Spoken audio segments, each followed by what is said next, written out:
నమస్తే. Eagle media న్యాయ సలహా కార్యక్రమానికి స్వాగతం. మనం గత కొద్ది సందర్భాల్లో గతంలో ఈ ఫ్యామిలీ డిస్ప్యూట్స్ అనే హెడ్డింగ్ కింద రకరకాల అంశాలు మాట్లాడుకోవటం జరిగింది. వాటికి సంబంధించిన న్యాయ సలహాలు వగైరాలు. గతంలో అలాగే 498 ఏంటి, 304B డౌరీ హెరాస్మెంట్ ఏంటి అని మాట్లాడుకున్నాం. ఈరోజు మనం డొమెస్టిక్ వైలెన్స్ గురించి చెప్పుకుందాం. డొమెస్టిక్ వైలెన్సు ఈ 498A డొమెస్టిక్ వైలెన్స్కి ఉన్న వెసలుబాటు అనేది చూస్తే, డొమెస్టిక్ వైలెన్స్ అంటే ఇంట్లో ఉండే ఫ్యామిలీ మెంబర్సే. మళ్ళీ అగైన్ సేమ్ కొన్ని ప్రిన్సిపల్స్ 498Aకి ఎలా అప్లై అవుతాయో కొంచెం ఇంప్రూవ్మెంట్ అయిన చట్టమే డొమెస్టిక్ వైలెన్స్.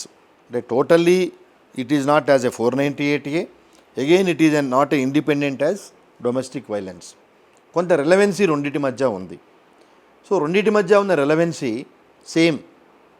ఇక్కడ భర్త బంధువులు హెరాస్మెంట్ చేస్తే డౌరీ హెరాస్మెంటు వాళ్ళ మీద నేరారోపణ చేయొచ్చు. అలాగే డొమెస్టిక్ వైలెన్స్లో కూడా భర్త తాలూకు బంధువుల మీద కూడా చేయొచ్చు. సో ఈ డొమెస్టిక్ వైలెన్స్లో ఉన్న విషయాలు గతంలో కూడా చెప్పుకున్నాం. వెసులుబాటు అనేది భార్యకి ఎక్కువ కల్పించారు. ప్రొటెక్షన్, భార్యకి కావాల్సిన ప్రొటెక్షన్ అనేది ఇదే చట్టంలో కల్పించారు. ఫర్ ఎగ్జాంపుల్ 498A కేసు నడుస్తున్న ఆమె మెయింటెనెన్స్ కోసం సెక్షన్ 125 CRPC ప్రకారం మ్యాజిస్ట్రేట్ ముందు వేసుకోవాలి. సో అట్లాంటి పరిస్థితి లేకుండా ఇదే చట్టంలో మెయింటెనెన్స్ క్లెయిమ్ చేయడానికి, ఆమె రెసిడెన్షియల్ విషయాలు ఇవ్వటానికి, ఆమె బాగోగులకి, వీటన్నిటికీ సంబంధించి చట్టంలోనే వీటిని పొందుపరచడం జరిగింది. కాబట్టి కోర్టుకు అప్రోచ్ అయినప్పుడు తగిన సందర్భాలు, ఈమె ఆర్థిక పరిస్థితి how she is entitle to claim అనేది ఎస్టాబ్లిష్ చేసుకుంటే తప్పనిసరిగా కోర్టు ఆ రిలీఫ్ని గ్రాంట్ చేసే అవకాశం ఉంటుంది. రిలీఫ్ గ్రాంట్ చేసిన తర్వాత కూడా భార్య తరఫున దాన్ని క్వశ్చన్ చేసే అధికారం మళ్ళీ భర్తకి ఇచ్చారు. ఒక ఆర్డర్ పాస్ చేస్తే ఆ పాస్ చేసిన ఆర్డర్ని అమలు చేయడానికి భర్త ఇష్టపూర్వకంగా లేకపోతే దాన్ని పైకోర్టులో ఛాలెంజ్ చేయొచ్చు. మెయింటెనెన్స్ విషయం కానీ ఏదైనా కానీ. అలాగే మెయింటెనెన్స్ అనేది వేసినప్పుడు భార్యకి ఇండిపెండెంట్ ఉద్యోగం ఉన్నా, తగిన వెసులుబాటు ఉన్నా, ఆమెని ఫర్ ఎగ్జాంపుల్ పిల్లలు కనుక తల్లి దగ్గరే ఉంటే ఆ పిల్లల్ని పోషించుకునే యొక్క ఆర్థిక వనరులు స్తోమత ఉందని కనుక భర్త నిరూపిస్తే ఆ ఆర్డర్ని మాడిఫై చేసే అవకాశం ఉంటుంది. Order will not go off, order will not be quashed. For example ఒక X ఇమ్మని కనుక కోర్టు చెప్తే మెయింటెనెన్స్ తాలూకు భర్త కనుక భార్యకి తగిన ఫైనాన్షియల్ కెపాసిటీ ఉంది అని కనుక ప్రూవ్ చేయగలిగితే order may be modified. So ఒక్కోసారి ఇదే ఆర్డర్ని పైకోర్టు ఎన్హాన్స్ చేసే అవకాశం కూడా ఉంది. Not only reduce the order or reduce the maintenance amount, there are some occasions where it will be enhanced also. కానీ order is an order, they have to follow. So ఈ ఆర్డర్ కనుక follow కాకపోతే again contempt of court ఆటోమేటిక్గా attract అవుతుంది. So చాలా సందర్భాల్లో claim, counter claim వాళ్ళు చేసిన అభియోగాల్ని కరెక్టా కాదా అని నిరూపించుకోవాల్సిన బాధ్యత భర్త తాలూకు బంధువుల మీద, ఎవరి మీద అయితే నేరారోపణ చేయటం జరిగిందో డొమెస్టిక్ వైలెన్స్ అనే చట్ట ప్రకారం వాళ్ళు దీన్ని నిరూపణ చేసుకునే పరిస్థితి తెచ్చుకోవాలి. సో అలాగే చాలామంది అడుగుతూ ఉంటారు, ఈ ఉమెన్ హెరాస్మెంటు డొమెస్టిక్ వైలెన్స్ అంటూ ఉంటారు కదండి, మరి భర్తలు వాళ్ళని కాపాడడానికి వెసులుబాటు ఏం లేదా అంటారు. ఎస్, రీసెంట్గా Madras high court, Delhi high court section 2Q other persons అనే ఉన్నదాన్ని క్రోడీకరిస్తూ భర్తలు కూడా ఇలాంటి డొమెస్టిక్ వైలెన్స్ చేస్తే భార్యల మీద కూడా కేసు పెట్టచ్చు. కానీ భర్త కేసు పెట్టడానికి మెయిల్ ఈగో అడ్డొస్తుంది. అందరూ గమనించాల్సిన విషయం ఏంటి, ప్రేక్షకులు అర్థమై ఉంటుంది నేను చెప్పింది. మెయిల్ ఈగో నా భార్య నన్ను ఇబ్బంది పెడుతుంది, అవమానించిందని భర్త బయట చెప్పుకోవడానికి సంఘంలో సోషల్ స్టిగ్మా అనేది వస్తుంది. సో మెయిల్ ఈగో చేస్తే గీస్తే నేను భార్యను హెరాస్ చేయాలి తప్పితే భార్యను హెరాస్ చేసే పరిస్థితి అనేది ఉండదనే సందర్భాల్లో ఉన్నది. కొన్ని సందర్భాల్లో అమాయకమైన భర్తలు ఉన్నారు. అమాయకమైన భర్తల్ని భార్య తాలూకు పేరెంట్సు అడ్వాంటేజ్గా తీసుకున్న సందర్భాలు చాలా ఉన్నాయి. మన సినిమాల్లో కూడా చూస్తూ ఉంటాం, నిజ జీవితంలో కూడా చాలా ఉన్నాయి. కానీ భార్య ఓపెన్గా కోర్టుని కానీ పోలీసుని కానీ అప్రోచ్ అయినంత స్పీడ్గా, అప్రోచ్ అయినంత ఓపెన్గా భర్త అప్రోచ్ అవడానికి కొంత సంకోచిస్తాడు. సో ఇది కొన్ని సందర్భాల్లో అతనికి నెగిటివ్ అవుతుంది. అంటే పాజిటివ్ అయినా నెగిటివ్ అయినా 2 చక్రాలు సక్రమంగా ఉంటేనే బండి సాగుతుంది కుటుంబ వ్యవస్థ అనే సిద్ధాంతం ఎలా ఉందో, ఈగోస్ అనేది లేకపోతే దే కెన్ గో కంఫర్టబుల్. ఈజీఓ ఆ ఈ తీసేస్తే దే విల్ గో కంఫర్టబుల్లీ. కానీ ఒకసారి ఏ కారణం చేతనా డిస్ప్యూట్స్ అనేది ఎరైజ్ అయినప్పుడు మళ్ళీ కలిసిన భవిష్యత్తులో మళ్ళీ ఇట్లాంటి డిస్ప్యూట్స్ ఎరైజ్ కావని, కానీ ఒకవేళ ఎరైజ్ అయితే మళ్ళీ ఆమె పోలీస్ స్టేషన్కో లేకపోతే న్యాయస్థానానికో వెళ్ళి వీళ్ళ మీద కంప్లైంట్ ఇవ్వదని కానీ గ్యారంటీ లేదు. ఎందుకు అంటే each incident is a different cause of action. Each incident is a different cause of action. అలాగే మనం గతంలో 3-4 టాపిక్స్ ప్రకారం ఈ 498 డౌరీ హెరాస్మెంటు, డొమెస్టిక్ వైలెన్స్ వీటి గురించి మాట్లాడుతున్నప్పుడు స్త్రీకి ఎంత భద్రత కల్పించిందంటే ఆమె ఉన్న చోటే కేసు వేసుకునే వెసులుబాటు కూడా చట్టం కల్పించింది.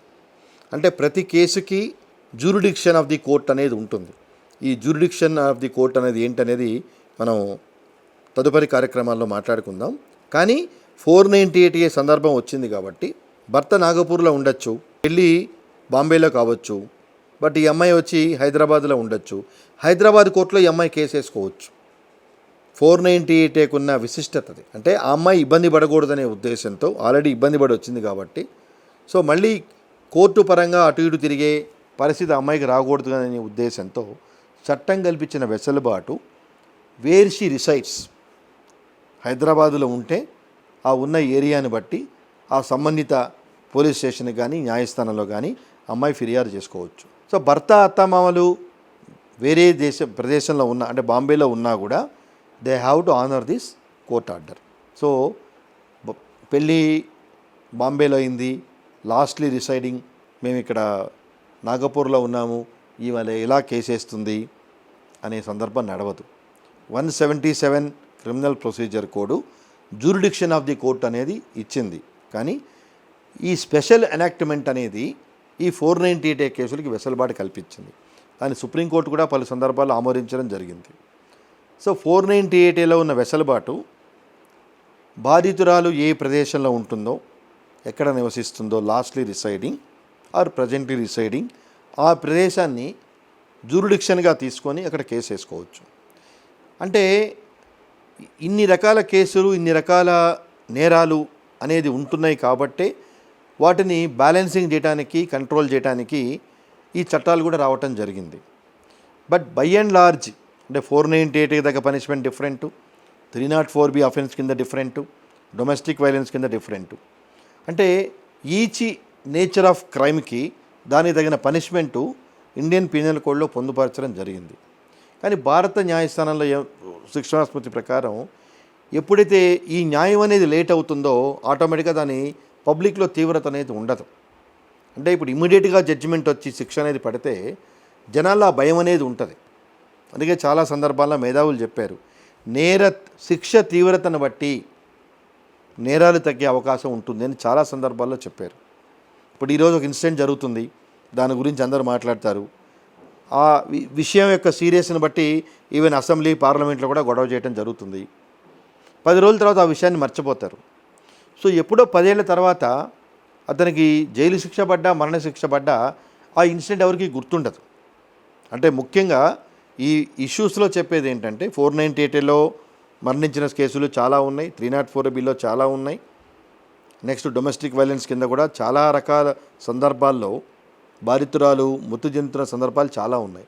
కానీ because of delay in deciding the case జనాల భయం అనేది చోటు చేసుకోవట్లేదు. కాబట్టి కేసు తొందరగా జరగాలంటే దానికి మన అందరం సహకరించాలి. ఒక్క పోలీసుని, న్యాయస్థానాన్ని మనం తప్పుపట్టే పరిస్థితి కాదు. సాక్షులు టైంకి అవైలబుల్ ఉండాలి. అలాగే ఎవరైతే బాధితులు ఉన్నారో వాళ్ళ తాలూకు వాళ్ళు చెప్పాలి. సో ఓవరాల్గా ఈరోజు న్యాయ సలహా కార్యక్రమంలో ఈగల్ మీడియా వాళ్ళకి చెప్పేది ఏంటంటే డొమెస్టిక్ వైలెన్స్ అనేది కూడా ఒక చట్టం ఉంది. దానిలో ఈవెన్ మగవాళ్ళు కూడా బాధితులైతే 2Q కింద కోర్టులను సంప్రదించవచ్చు. ఒక్క భార్యలే మన మీద డొమెస్టిక్ వైలెన్స్ పెట్టే అవకాశం అనేది లేదు. ఇటీవల కాలంలో నేను ఆల్రెడీ చెప్పాను, మద్రాస్ హైకోర్టు, ఢిల్లీ హైకోర్టు కూడా దాన్ని సమర్థించడం జరిగింది. కాబట్టి చెక్స్ అండ్ బ్యాలెన్సెస్, కాపురాలు సక్రమంగా సాగాలంటే ఎవరి మీద ఒకళ్ళు కేసులు వగేరా లేకుండా వారికి తోచిన పద్ధతుల్లో ఇద్దరు మ్యూచువల్ కన్సెంట్తో కాపురాలు చేసినప్పుడు ఇటువంటి డొమెస్టిక్ వైలెన్స్లు, డౌరీ హెరాస్మెంట్లు, డెత్ హెరాస్మెంట్లు జరిగే అవకాశాలు ఉండవని ప్రేక్షకులకు తెలియచేస్తూ, ఎప్పుడైనా మీకు ఎటువంటి న్యాయ సలహా వీటికి సంబంధించిన విషయాలు కావాలన్నా నేను అవైలబుల్లో ఉంటాను. ఆ స్క్రీన్ మీద కనిపించే నెంబర్కి మీరు ఎప్పుడైనా కాంటాక్ట్ చేయొచ్చు. నా చేతనైన న్యాయ సలహా అందిస్తానని మీ అందరికీ తెలియజేస్తూ నమస్కారం. Like and subscribe Eagle Media Works.